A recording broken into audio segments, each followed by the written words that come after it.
এ বেটারা এই তোরা আউলিয়া বুঝিস না, পাগল বুঝিস না, একটা পাগল শুয়ে আছে ছবি তুলে দিলে তো ভাইরাল হয়ে গেছে।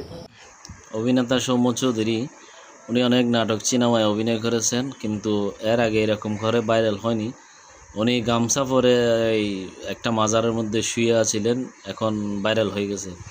আসলে মানুষ একটা কথাই আছে না, যার ভাইরাল হওয়ার আছে সে একদম কাপড় চোপড় ছাড়া ভাইরাল হয়ে যায়, আর যার ভাইরাল হওয়ার কপালে নাই সে একদম মেকআপ করেও ভাইরাল হতে পারে না। এটাই তার প্রমাণ।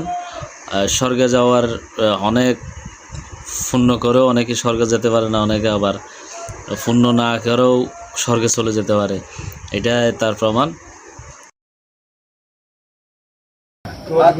আচ্ছা, আসলে এই যে জানতে চাচ্ছি, এই যে আজকে সারাদিন একটি ছবি আমরা দেখেছি, আপনার একটি ছবি ভাইরাল হয়েছে, তো আসলে এই যে ছবি, এই যে এইখান থেকে মাজার থেকে একটি ছবি তুলে আপনার ঘুমন্ত অবস্থায় এই ছবিটি তোলা হয়েছে, তো এই যে এইটার আদ্যপান্ত বা এটার মূল ঘটনাটা কি?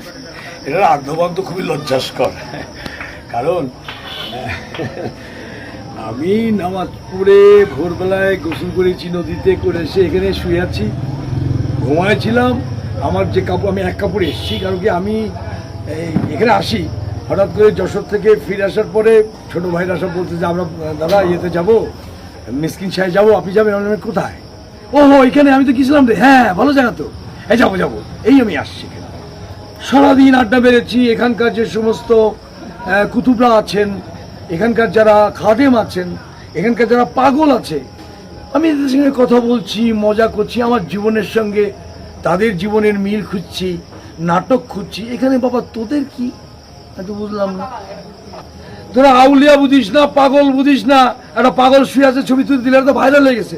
আপনার অনেক অগণিত ভক্ত রয়েছে এবং আপনার সর্বশেষ এই যে ঈদের পরে আপনি কোনো নাটক কিংবা চলচ্চিত্র অভিনয়? অসংখ্য, অনেক। আমি ঈদের পরে, এই যে কুরবানি ঈদের পরে এসে না, আমি ঈদের পরে গতকাল পরশু আসছি। আচ্ছা, ঈদের আগে সর্বশেষ করে আসলাম হচ্ছে শিহাব শাহিনের একটা আমি তুমি শুধু।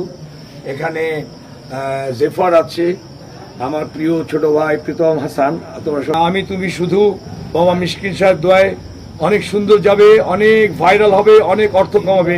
আজকে এই যে একটি ছবি অনেকাঙ্ক্ষিত বর্ষত আজকে আপনার এই ছবিটি যেভাবে হোক ভাইরাল হয়েছে, তো আপনার ভক্তরা কিন্তু আপনাকে নিয়ে অনেক টেনশনে ছিল, তো সর্বশেষ এই যে আপনার ভক্তদেরকে ঘিরে আপনি কি বলতে চান? ভক্তদের তো আমি ভক্ত, আরে ভক্তরা না থাকলে, দর্শন না থাকলে আমার কিটা আছেন ভাই? এখন চিনার কারণে একটু বিড়ম্বনা থাকতেই পারে। রবীন্দ্রনাথ বলেছে, সেও পড়েছিল, কে পড়েনি বাবা? আমি পড়েছি, এটা তো তোমাদের এত ভাইরাল করে তোমরাই বা ভাইরাল হলে কেন, আর আমাকেই বা ভাইরাল করলো কেন? আমি যদি তোমাদেরকে প্রশ্ন করি, কি